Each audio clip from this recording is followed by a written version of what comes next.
আচ্ছা, যদি আমাদের এমন হয় যে আমাদের যে ব্লাড ভেসেলটা থাকে সেই ব্লাড ভেসেলে কোনো একটা কাট ইনজুরি হয়েছে যেখান থেকে দেখা যাচ্ছে ব্লিডিং হচ্ছে।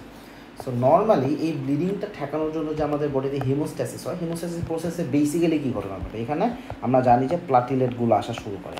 এখন এই যে প্লাটিলেটগুলো আসে এইগুলো এসে বিক্ষিপ্তভাবে থাকলে কিন্তু আমার ব্লিডিংটা স্টপ হবে না, এখানে একটা প্লাটিলেট প্লাগ ফর্মেশন হইতে হবে, তাই না? একটা প্লাটিলেট একটা সাথে যুক্ত হয়ে এরকম একটা প্লাগ ফর্মেশন হইতে হবে। তো তুমি যদি এখানে একটু জুম করো তখন দেখতে পাবে যে এটা একটা প্লাটিলেট, এটা একটা প্লাটিলেট, এটা একটা প্লাটিলেট এবং একটা আরেকটার সাথে এইভাবে কানেক্টেড। এই যে একটা প্লাটিলেট আরেকটা প্লেটের সাথে এইভাবে কানেক্টেড হয়, এটা কিভাবে হয়? এখানে একটা ইম্পর্ট্যান্ট কম্পোনেন্ট আসলে ফাংশন করে যেটাকে আমরা বলি von Willebrand factor. Von Willebrand factor. So এই যে আমাদের কোনো একটা প্লাটিলেট প্লাগ ফর্মেশন হচ্ছে, সেইখানে এই একটা প্লাটিলেট যার একটা প্লাটিলেটের সাথে যুক্ত হয়, এইখানে ভন উইলিব্র্যান্ড ফ্যাক্টর একটা মেজর রোল প্লে করে। যদি এমন হয় ভন উইলিব্র্যান্ড ফ্যাক্টরটা পরিমাণে কম অথবা ডিফেক্টিভ, তাহলে কিন্তু এই কাজটা ঠিকমতো হবে না। আবার আরেকটা ব্যাপার হচ্ছে, মনে করো যে ব্লিডিং হচ্ছে। এখন এই যে ব্লিডিং হচ্ছে, ব্লিডিং প্রসেসের সময় এখানে কিন্তু আমরা জানি যে আমাদের যে বিভিন্ন রকম ক্লটিং ফ্যাক্টর আছে, এই ক্লটিং ফ্যাক্টরগুলোকে ফাংশন করতে হয় এবং তার মধ্যে একটা ইম্পর্টেন্ট ক্লটিং ফ্যাক্টর হচ্ছে ফ্যাক্টর 8। মনে করি এই সবুজ রঙ দিয়ে আমি যেটা দেখাচ্ছি এটা হচ্ছে আমাদের ফ্যাক্টর 8। এখন আমাদের বডিতে নর্মালি কিছু ন্যাচারাল কিছু অ্যান্টিকোয়াগুল্যান্ট থাকে। এই ন্যাচারাল কোয়াগুলেন্টগুলো আসলে বেসিক কাজ কি? বেসিক কাজ হচ্ছে আমাদের বডিতে যেন অপ্রয়োজনীয়ভাবে কোনো থ্রম্বাস অথবা ক্লটিং ফর্মেশন না হয়, সেটাকে সে আসলে মেনটেন করে। অ্যাট দ্য সেম টাইম যখন আমাদের একটা ক্লটিং হওয়া জরুরি কিন্তু আলটিমেটলি এখানে ভাস্কুলার রিপেয়ার হয়ে গেছে, তখন কিন্তু আবার এটাকে ডিগ্রেডেশন করতে হবে। সো এই জায়গাগুলোতে natural anticoagulant to some extent role play করে। এখন আমাদের এরকম একটা ন্যাচারাল অ্যান্টিকোয়াগুলেন্ট হচ্ছে প্রোটিন সি, এবং এই প্রোটিন সি একটা কাজ করে, সেটা কি? সেটা হচ্ছে আমাদের যে ফ্যাক্টর 8, এই ফ্যাক্টর 8কে সে ভেঙে ফেলে। যদি ফ্যাক্টর 8কে ইফেক্টিভলি কাজ করতে হয় তাহলে প্রোটিন সিকে ইনঅ্যাক্টিভেটেড হইতে হবে। মানে এইখানে মনে করো যে ব্লিডিং ম্যানিফেস্টেশন ডেভেলপ করেছে, এখানে যদি এখন একটা আমাদের প্লাটিলেট প্লাগ ফর্মেশন হইতে হয়, এই প্লাটিলেট প্লাগ ফর্মেশন হওয়ার পাশাপাশি এখানে যদি একটা থ্রম্বাস ফর্মেশন হয়, বা থ্রম্বাস না একটা ক্লটই যদি সেটা ফর্মেশন হইতে হয়, সেখানে তো আমাদের এই ক্লটিং ফ্যাক্টরগুলোকে কাজ করতে হবে।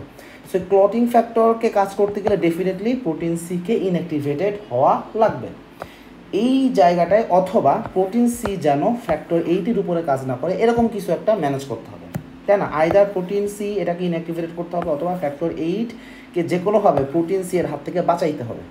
এই বাঁচানোর কাজটা করে হলো ভন উইলিব্র্যান্ড ফ্যাক্টর। মানে যখন আমাদের এরকম একটা ব্লিডিং কন্ডিশন ডেভেলপ করে, সেই জায়গাটা যেন প্লাটিলেট প্লাগ ফর্মেশন হইতে পারে, সেই জন্য একটা প্লাটিলেট একটা প্লেটের সাথে অ্যাটাচমেন্ট যাওয়া বা এইভাবে একজনের সাথে কানেকশন হওয়ার যে ব্যাপারটা, এবং ফ্যাক্টর 8 এটা যেন না ভেঙে যায় প্রোটিন সি দ্বারা, সেই জন্য এটাকে প্রোটেকশন দেওয়া, তাহলে এই কাজটাকে বলা হয় স্টেবিলাইজেশন অফ ফ্যাক্টর 8। এই দুইটা কাজ ভন উইলিব্র্যান্ড ফ্যাক্টর করে থাকে।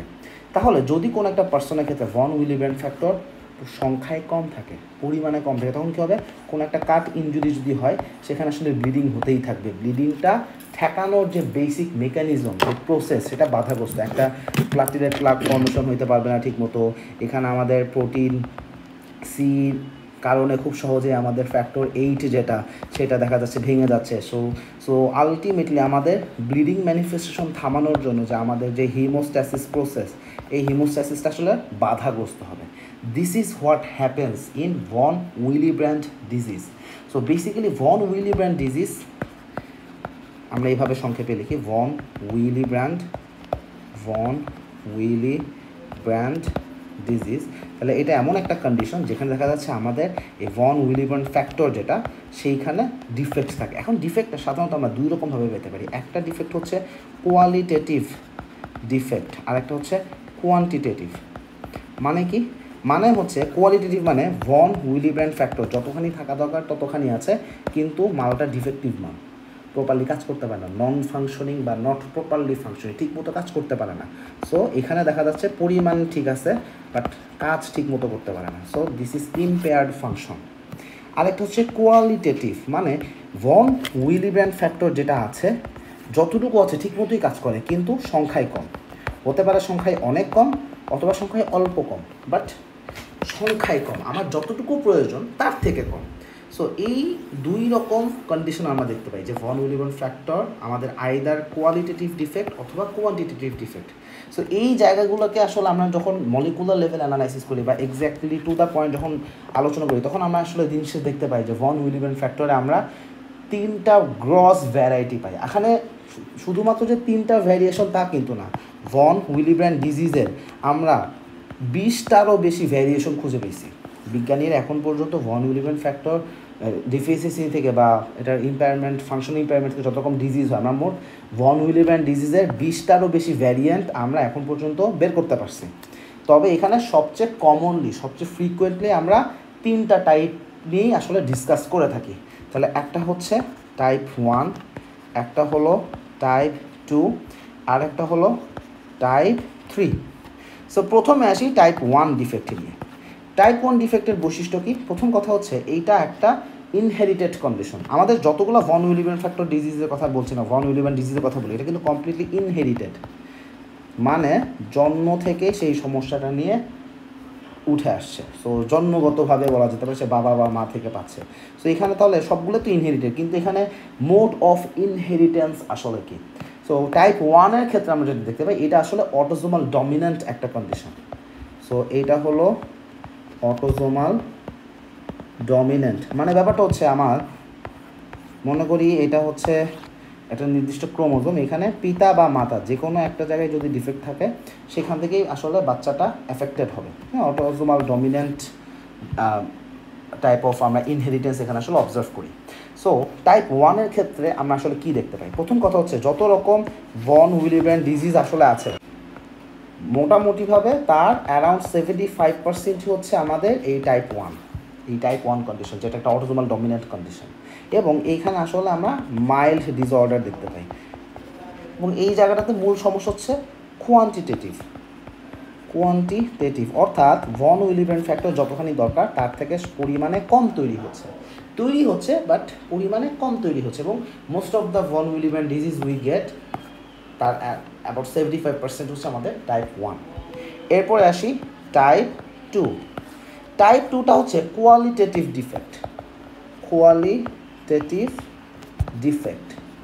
এই টাইপ 2টাকে আসলে 2টা সাব টাইপে ভাগ করা হয়েছে। একটা হচ্ছে টাইপ 2A, আর একটা হচ্ছে আমাদের টাইপ 2B। টাইপ 2A-তে আমরা আসলে কী দেখি? টাইপ 2A-তে আমরা দেখি যে টাইপ 2-র মধ্যে এটা সবচেয়ে কমন, এবং এইখানে দেখা যাচ্ছে ভন উইলিবার্ন ফ্যাক্টর এইখানে নর্মাল অ্যামাউন্টেই আসলে এক্সপ্রেসড হচ্ছে, যতগুলো থাকা দরকার ততখানি আছে, কিন্তু এদের অ্যাসেম্বলিটা ঠিক মতো হয় নাই। মানে ভন উইলিবার্ন ফ্যাক্টর মনে করো এরকম অনেকগুলা মলিকুল মিলে, এইটা হচ্ছে মনে করো ভন উইলিবার্ন কমপ্লেক্স, ঠিক আছে? এদের এই যে এক একটা মলিকুল বলতে পারো, এদের একটা নির্দিষ্টভাবে অ্যাসেম্বল হয়ে থাকে, কিন্তু এই অ্যাসেম্বলিটা উল্টাপাল্টা হচ্ছে। মনে করো এটা 1 2 3 এরকম একটা সিরিয়ালে হওয়া উচিত, কিন্তু এখন সেটা হয়ে গেছে এরকম 1 2 3, মানে এদের যে অ্যাসেম্বল হওয়ার যে ব্যাপারটা সেই জায়গাটাতে defect. So defective assembly of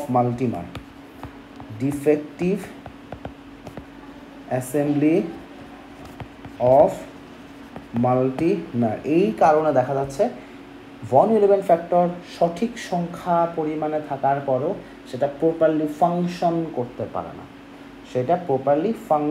করতে পারে না।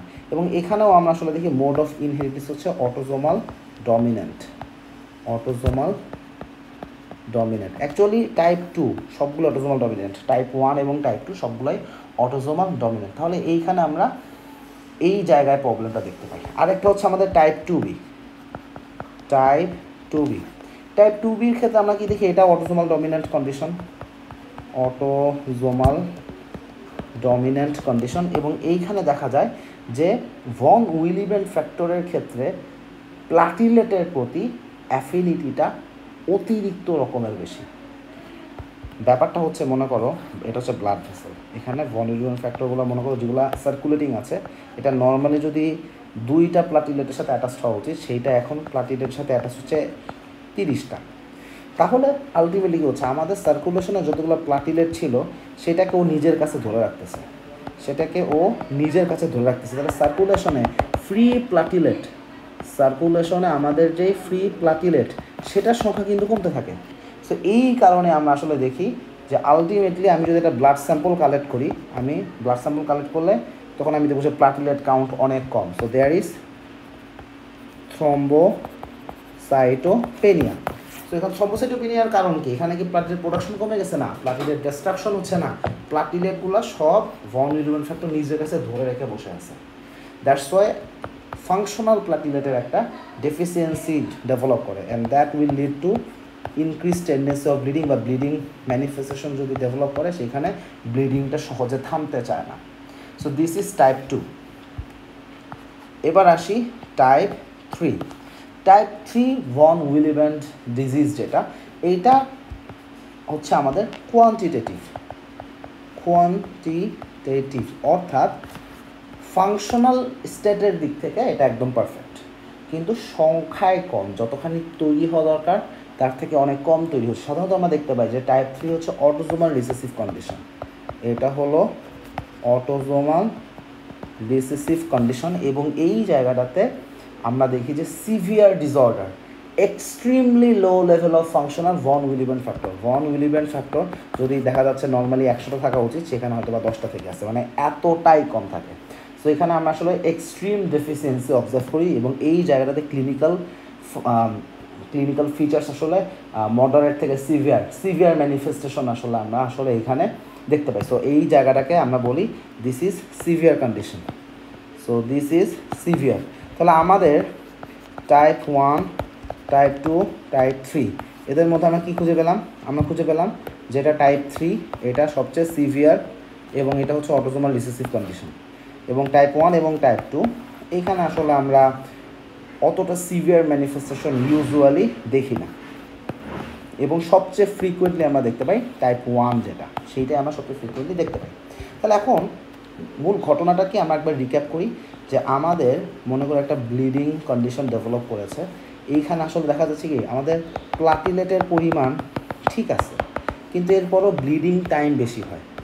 কেন ব্লিডিং টাইম বেশি হয়? বিকজ প্লাটিলেটগুলো জমা হয়ে যায়, একটা প্লাটিলেট প্লাগ ফর্মেশন হবে, সেই জিনিসটা ঠিক মতো হতে পারছে। বিকজ একটা প্লাটিলেট একটা পেশেন্ট থেকে এরকম প্লাটিলেট প্লাগ ফর্মেশন করবে অ্যাটাচড হয়ে, এই প্লাগ ফর্মেশনটা ঠিক মতো হচ্ছে না, বিকজ অ্যাটাচমেন্টের জন্য আমাদের যাকে দরকার সে ভন উইলিয়ামস ফ্যাক্টরটা হয় অ্যাবসেন্ট বা নট ফাংশনিং প্রপারলি, তাই না? এবং দেখা যাচ্ছে যে আমাদের এখানে যে একটা ক্লট ফর্মেশন হবে, তো আমাদের এখানে হচ্ছে ক্লটিং ফ্যাক্টর 8 যেটা, এটা ধুমসে ভেঙে যাচ্ছে, এটা স্ট্যাবিলাইজড হতে পারছে না, বিকজ প্রোটিন সি ওটাকে ভেঙে ফেলতে পারতেছে, ভন উইলিয়ামস ফ্যাক্টর প্রোটেকশনটা দিতে পারছে না। সো এই জন্য দেখা যাচ্ছে যে এই সকল পেশেন্টের ক্ষেত্রে খুব মাইনর ট্রমা থেকেই আসলে আমরা দেখি যে ব্লিডিংটা হতে থাকে, বা ব্লিডিং ম্যানিফেস্টেশন নিয়ে আমাদের কাছে আসে। সো আলটিমেটলি আমরা যেটা দেখি যে এই সকল ভন উইলিয়ামস ফ্যাক্টর ডিজিজ যদি কারো ডেভেলপ করে, সেখানে ক্লিনিক্যাল ফিচার কী হবে? Clinical feature most of the time আমরা দেখি ব্লিডিং ম্যানিফেস্টেশন। সো পেশেন্ট আমাদের কাছে ব্লিডিং নিয়ে আসে। এখন এই ব্লিডিংটা ম্যাক্সিমাম টাইম মাইল্ড ব্লিডিং হয়। অনেক সময় এমন হইতে পারে যে পেশেন্টের ভন উইলিয়ামস ডিজিজ আছে, কেউই জানে না, পেশেন্ট জানেও না। সো মানে খুব মাইনর ফিচার, বা আসলে আননোটিসড অবস্থায় থাকে, আনডিটেক্টেড অবস্থায় থাকে, খুবই মাইল্ড ব্লিডিং ম্যানিফেস্টেশন। কমনলি আমরা কি দেখতে পাই? হতে পারে মাইনর ট্রমা ইনডিউসড হতে পারে, বা স্পন্টেনিয়াস ব্লিডিংও কিছু ক্ষেত্রে হতে পারে। সো আমরা স্পন্টেনিয়াস ব্লিডিংও পাইতে পারি, বা মাইনর ট্রমা ইনডিউস ব্লিডিংও আমরা পাইতে পারি। সাধারণত ব্লিডিংটা আমরা মিউকাস মেমব্রেনে সবচেয়ে বেশি দেখতে পাই। সো মিউকাস মেমব্রেন থেকে যদি ব্লিডিং হয় তখন কি হবে? যদি নোজ থেকে ব্লিডিং হয়, নোজের মিউকোসা থেকে ব্লিডিং হয়, তখন আমরা বলি এপিস্ট্যাক্সিস। যদি আমরা দেখতে পাই যে অনেক সময় ওরাল মিউকোসা থেকে ব্লিডিং হতে পারে, ইনফ্যাক্ট পেশেন্টের হেমাচুরিয়াও হতে পারে। সো পেশেন্ট আমাদের কাছে হেমাচুরিয়া নিয়ে আসতে পারে। সো বেসিক কথা হচ্ছে ব্লিডিং ম্যানিফেস্টেশন নিয়ে পেশেন্ট আমাদের কাছে আসতে পারে, বা দেখা যাচ্ছে পেশেন্টের একটা দাঁত তোলা হয়েছে, বা মাইনর একটা প্রসিডিউর ফলো করা হয়েছে, ওখান থেকে ব্লিডিং হচ্ছে। সো এই ধরনের ফিচার নিয়ে পেশেন্ট আমাদের কাছে আসে। সো বেসিক্যালি ব্লিডিং ম্যানিফেস্টেশন, এবং খুব মেজর পয়েন্ট যেটা, সেটা হচ্ছে ব্লিডিং অনেক বেশি সময় ধরে হয়, বেসিক্যালি ব্লিডিং টাইমটা আসলে বেশি হয়।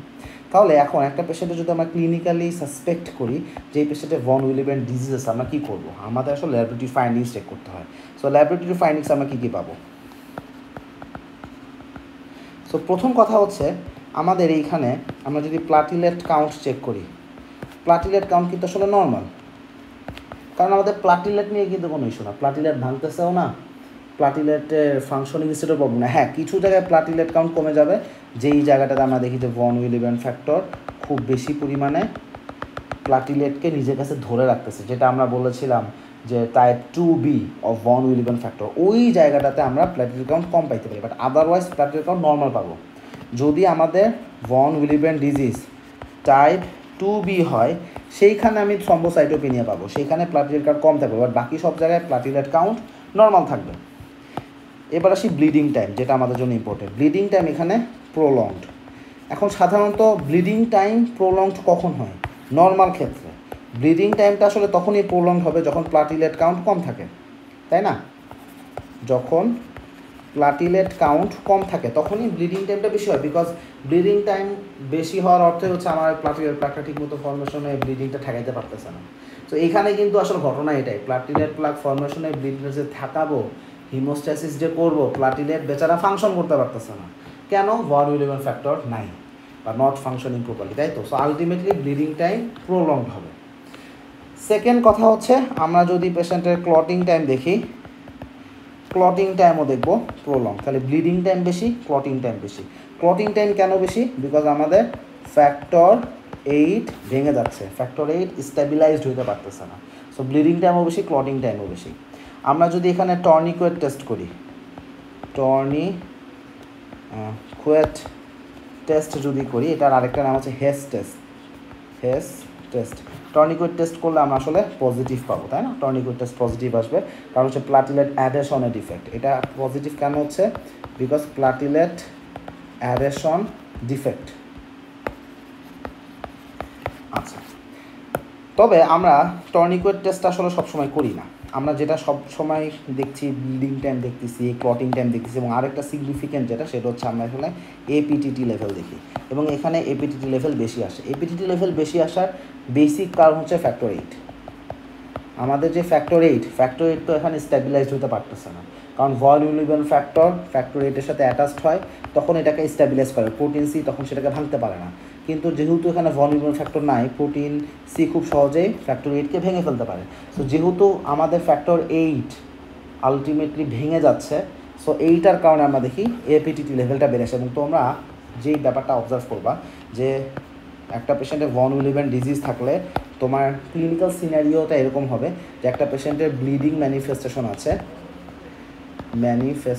আছে, এবং এই পেশেন্টের তুমি প্রোফাইল করে দেখলা ব্লিডিং টাইম বেশি, ক্লটিং টাইম বেশি, এপিটিটি বেশি, platelet count normal, prothrombin time normal, এগুলো নর্মাল, আর এগুলা বেশি। তখনই তোমার কাছে একটা কন্ডিশন চিন্তা করতে হবে যে এটা কি ভন উইলিয়াম ডিজিজ কিনা। সো বেসিক্যালি সিনারিওটা অনেকটা এইরকম দেখায়। এর পাশাপাশি তোমরা আরেকটা ফাইন্ডিংসও চেক করতে পারবে, সেটা হচ্ছে ভন উইলিয়াম ফ্যাক্টর অ্যাসে। তোমরা যদি ভন উইলিয়াম ফ্যাক্টর অ্যাসে করো, সেখানে তোমরা দেখতে পাবো যে প্লাজমাতে active von William factor level কমে যাচ্ছে। সো ল্যাবরেটরি ফাইন্ডিংসের ক্ষেত্রে এই জিনিসগুলোকে আমরা আসলে অবজার্ভ করে থাকি, এবং ultimately this will lead to the diagnosis of von William disease.